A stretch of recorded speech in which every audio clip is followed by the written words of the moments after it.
I am live.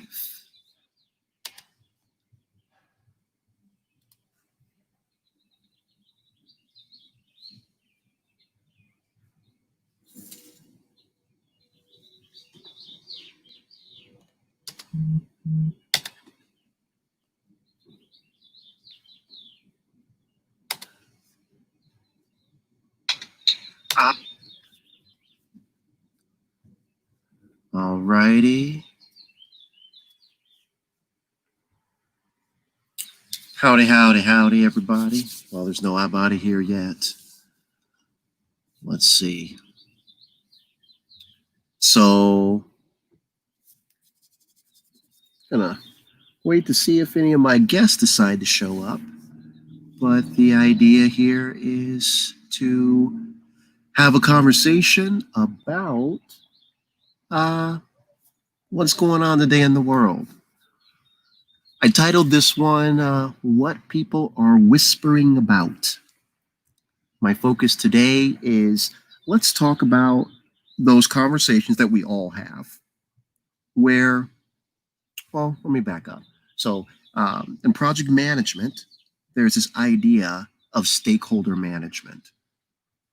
And one of the ideas that we take from this is that whenever you're having a conversation about one of your stakeholders and they're not in the room, that's probably not the right answer. So I just wanted to have some conversations today about how in today's times, we're seeing a lot of conversation in America, especially. We're seeing a lot of conversation about people who are not in the room. You're seeing Republicans talking about Democrats, but not talking to Democrats. We're seeing Democrats talk about Republicans, but there's no Republicans in the room. So I just wanted to, and it's not just solely about political, but especially with these goings on right now, I'm just noticing a lot of grown men having conversations about people that are not in the room. So I kind of thought it'd be a good idea to have this opportunity for any and all to have conversations with people rather than the usual having conversations about people. So I am going to give a little time to see if some individuals decide to jump on here. That way I'm not just talking to myself and you're not just hearing me talk to myself. But that is the premise of today's little stream. We'll go ahead and see how that goes. I guess meantime, I'll do a little tap dancing here and we'll have a conversation about ourselves. What makes many of us do that? What makes us think that engaging on people as a subject, what is our tendency for this? I argue that it comes a little bit from we don't really like conflict. If while life is about conflict, different cultures, of course, are on varying different timelines of this situation, but we're not really big fans of conflict. So the idea of walking across the street and talking to your neighbor who maybe has a trashy yard or doesn't cut the grass, that idea maybe is not as enticing as staying in your house and talking to your spouse and just talking about them in their yard as you look out the window. And when they look over your direction, you kind of duck behind the curtain. It's like, oh man, I think they might have saw me. So that could possibly be part of it. Our reluctance to engage things that may not readily be fun or enticing. I could argue that while this is our gut reaction, it's usually not in our best interest. I mean, Think about as simple as, you got a bill in the mail, or you got a couple bills in the mail, and maybe you're not sure how you're going to pay them. They don't go away just because you don't open the letter, you know? They don't disappear because you choose not to engage them. However, if most of us are honest, we've done that at one point of our life. We have chosen to kind of just stick that letter off to the side and hope it just works itself out magically some kind of way. Um, so it might be hard, especially when, if that's how we act with a simple letter in the mail, how much more difficult is it for us to engage something that is not as non-threatening directly as a letter, engaging an actual another human being in real time? The variation is so much more. And then we also run the risk of having actual feedback and responses into how we respond and the feedback that we give. So I argue it's understandable. It's not inhuman or abnormal that we are predisposed to avoiding conflict. But I think we should be constantly open to the idea that some conflict is good for us. Some conflict, going through it might not be the best thing, but getting through it, finishing, completing, getting to the other side, it puts us in a better position than we were originally. Think about any conflict, like going to school. If someone's gone through higher education, that's in a way a conflict.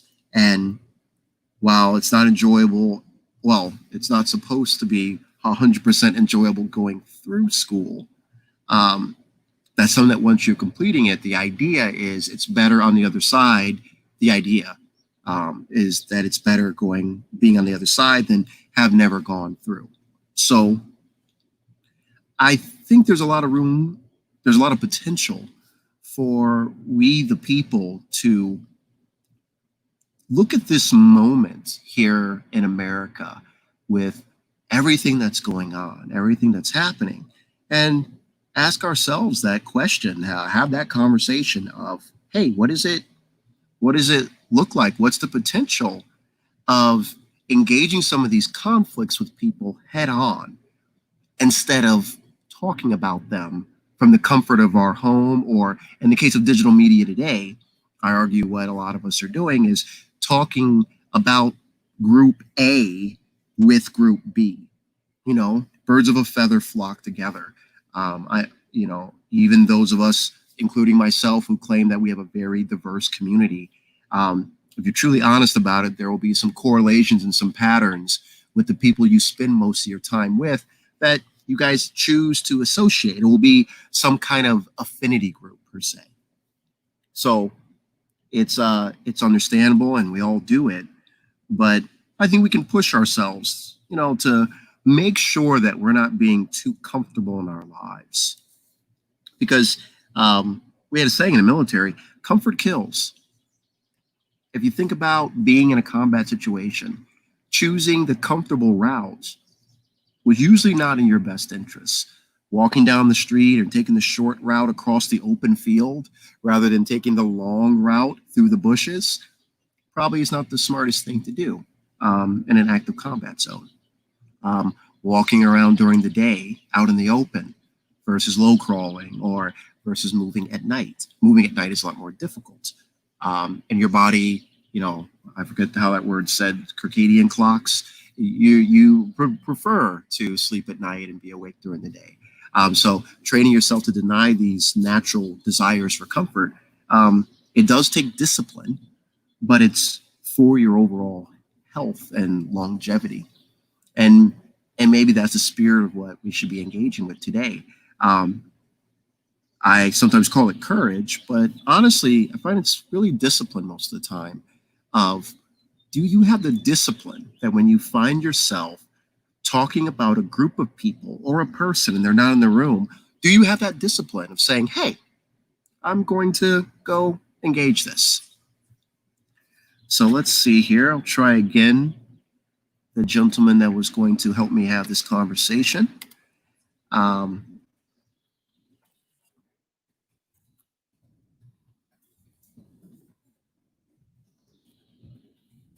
Waiting for you to click the link.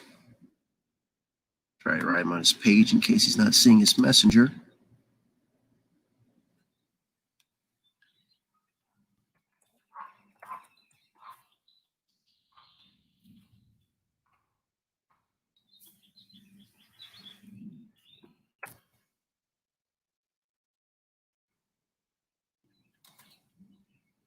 Hmm.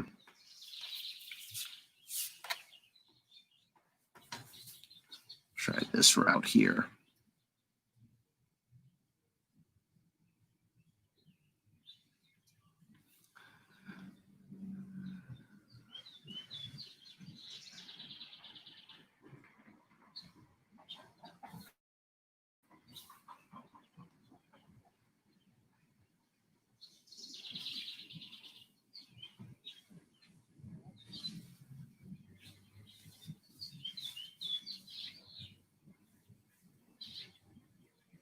Essential. Okay. Let's just sent that out. Let's see if our guest today gets that and decides to join. But yeah, that's the idea here. Having conversation directly with people and seeing how things work out from there. I was talking to a gentleman today. We were just having conversations about the world and conversations online.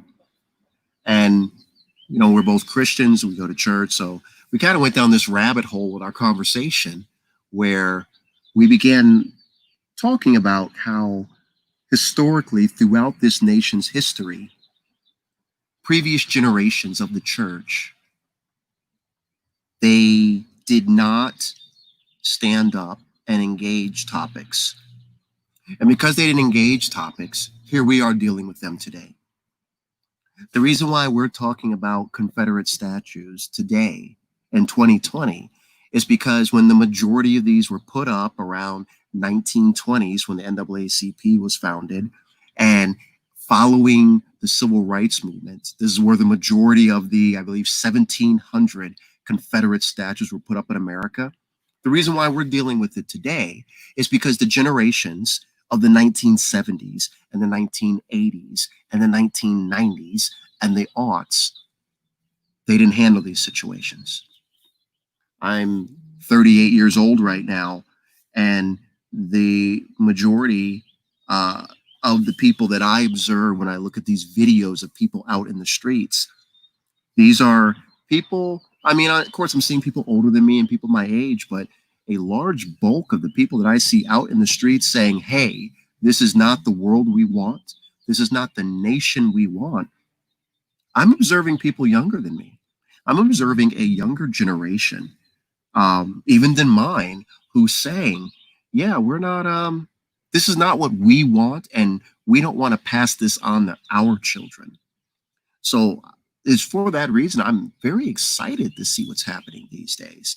Now, let's not misconstrue. I'm not saying I'm excited for people doing dangerous things and being on the street. It's more about the excitement that I'm looking at a generation that is saying we don't want to tolerate this crap.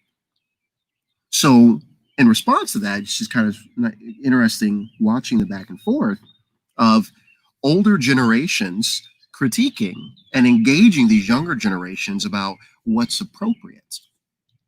I find the moment from both sides refreshing in that I can understand younger generations looking back at older generations and kind of saying, why should we listen to you?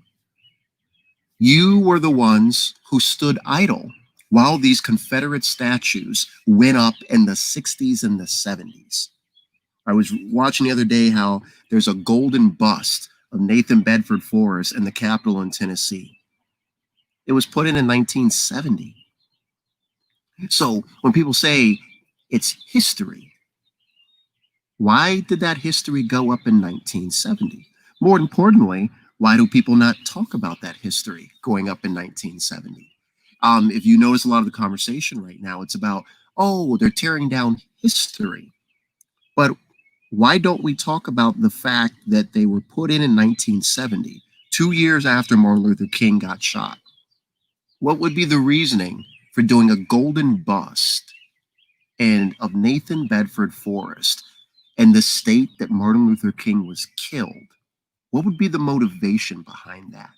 Putting him in the Capitol at that moment. These are conversations that I believe that would benefit both sides.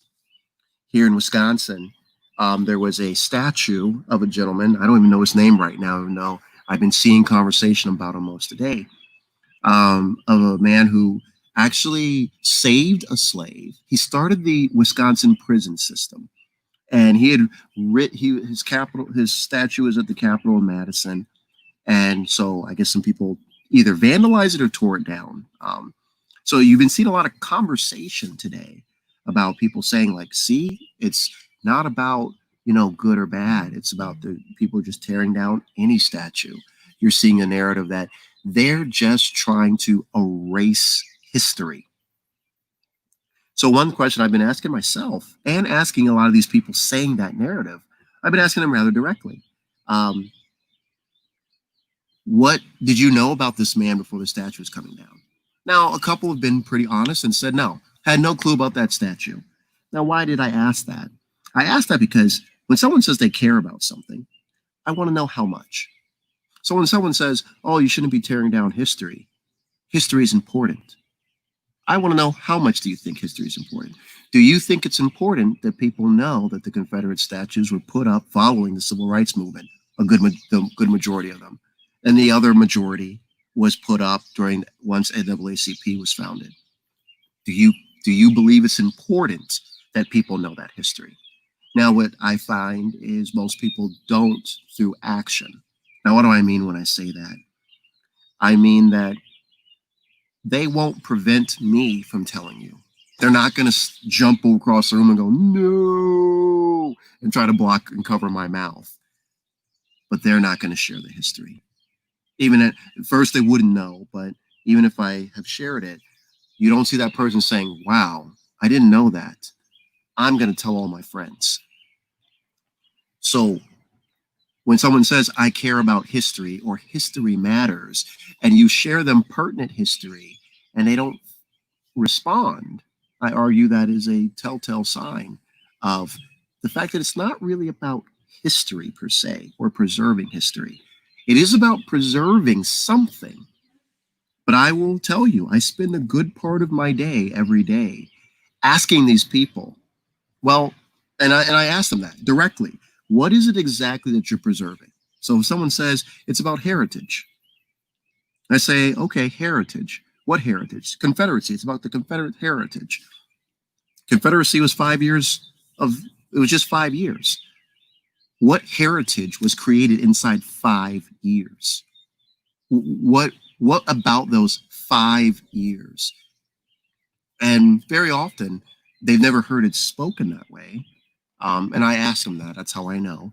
And they'll say, well, it's not about that. I go, well, what is it about? And you see the conversations quickly devolve. I don't believe that this means there is no answer. I argue what it means is a lot of us don't have the experience talking about our values and our interests. And as a result of this, it becomes very uncomfortable engaging on our values and interests. I've been observing a lot of conversations where mostly older white men sitting in these groups of themselves talking about other people. They're not talking about other old white men. They're talking about other people. And I ask them, like, you've been in the world for a little while. Do you have any friends in those circles, or do you have any acquaintances that you could talk to directly? Because I argue, if you're truly seeking to know, and you'll see that a lot, people will be saying, someone educate me, someone help me understand. If you're truly seeking understanding, we have the greatest technology that mankind's ever known. You can reach out. You could definitely reach out. I now make it a point to tell people I am a member of BLM. So if you are in my view and I'm in your view, and you truly want to know something about BLM, come talk to me. Come talk to me about me. Or you could continue talking about me. I saw a church member. Guy goes, guys in my church and church groups, and known him for years, been there helping him out. When he was on bad times, brothers in Christ. I don't expect everyone who is on my side to move through the world the way I do. We must remember we all have our different talents, our different gifts, our different places in this world. Army used to have this cheesy advertisement where the guy goes, there's 257 jobs in the U.S. Army. Choose one. I feel that way about life. This might be my job in life. Doesn't mean because you don't do what I do that you don't have a job. So I try to be very sensitive to the fact that we all have different walks and we all have different ways. But, and so because of that, I'm okay when I see a lot of my fellow church members going silent. Totally. I mean, not that I'm okay with it, but I am accepting of it. When they get very quiet during these times. But this one particular gentleman, I saw him talking today. He posted this picture where supposedly this picture was written by BLM. So basically it was a printout flyer that said, "We are BLM." And, actually, let me pull it up so I don't mess this up. So it's this flyer. Here we go. Actually, I can share this on the screen, I believe. So I got my studio and all. Let's see how fancy I'm able to get here. Okay, yeah, here we go. See if I'm able to share that. See how good I am with this.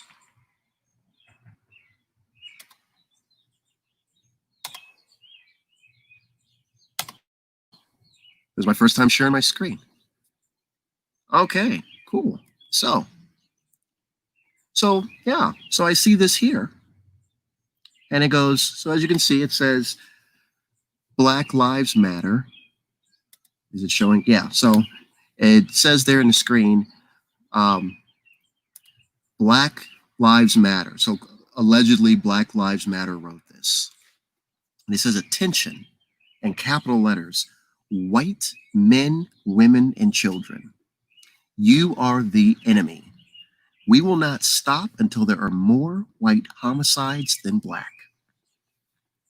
We will not stop until all white people are sent to re-education camps.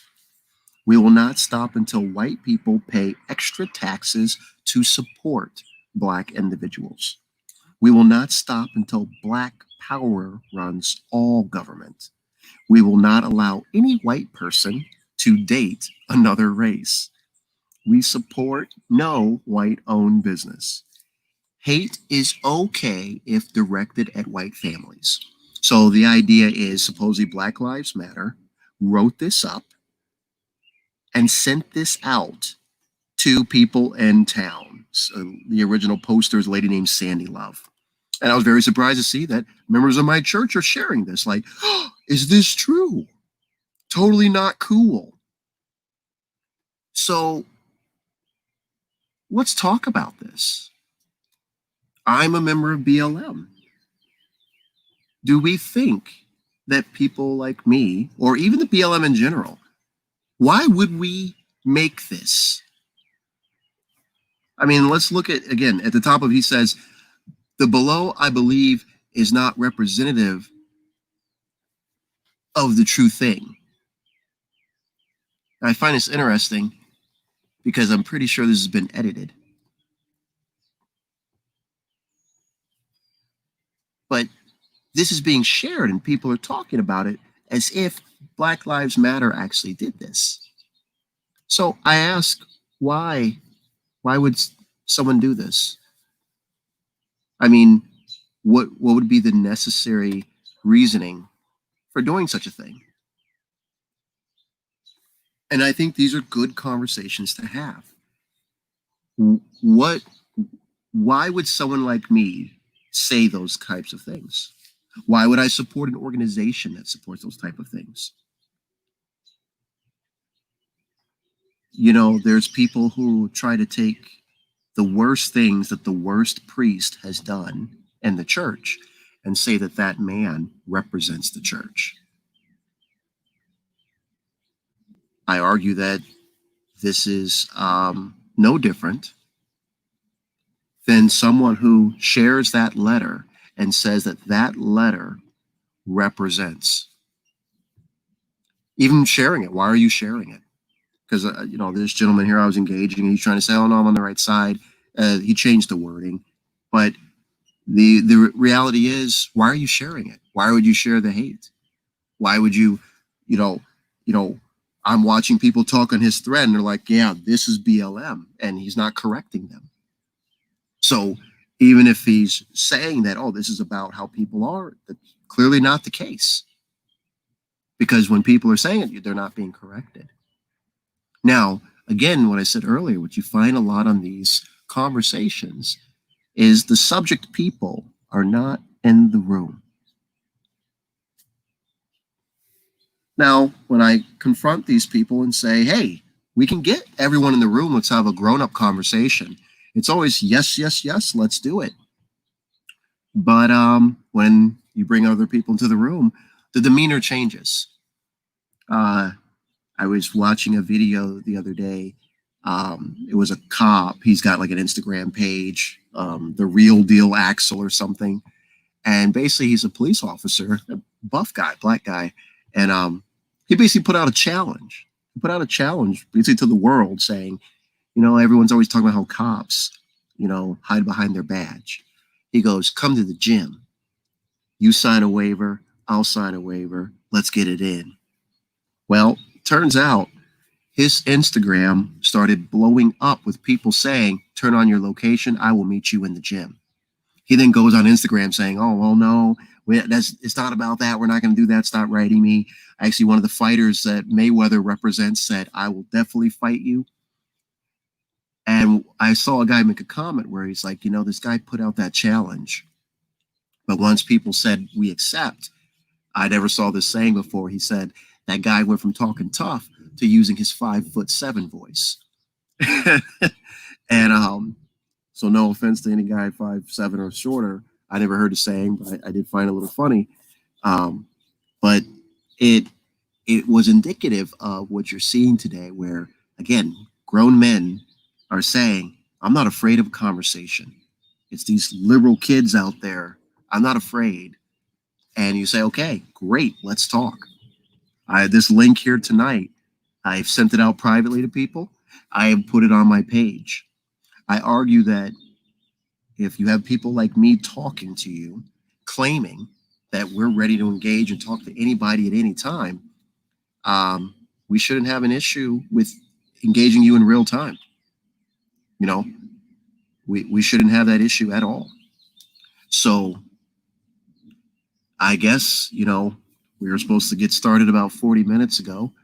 I'll give my friend another 5 or 10 minutes because I can see now that he did read the message.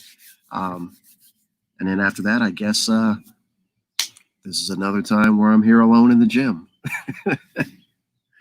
So I would just close on the note of, let's take it back to the bigger picture here. Whenever you're having a conversation about stakeholders who are not in the room, you probably shouldn't be having the conversation without them.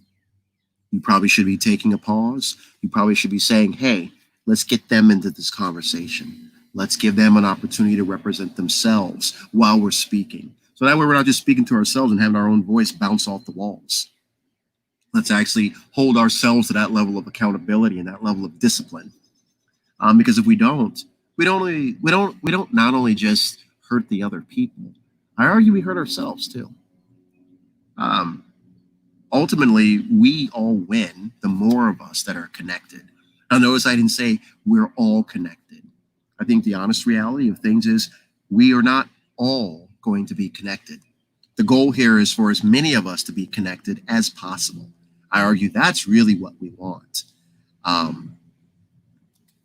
Short of that, it's just a matter of, sitting back and when we feel compelled to get involved and to act, doing so. That's really how I think I see things and how we're dealing with them today, as possible.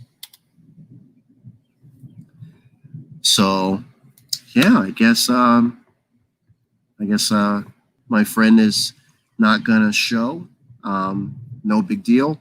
We had a nice little mini lesson there. You got to hear me talk to myself, which was not what we were supposed to be doing, but it happens. So till another time, fight the good fight, and everyone be safe out there.